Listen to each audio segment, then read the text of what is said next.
وأمر أهلك بالصلاة واصطبر عليها لا نسألك رزقا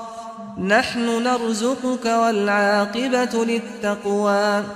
وقالوا لولا يأتينا بآية من ربه أولم تأتهم بينة ما في الصحف الأولى ولو أنا أهلكناهم بعذاب من قبله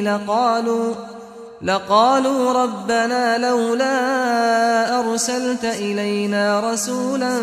فنتبع آياتك من قبل أن نذل ونخزى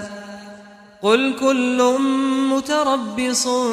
فتربصوا فستعلمون من أصحاب الصراط السوي ومن اهتدى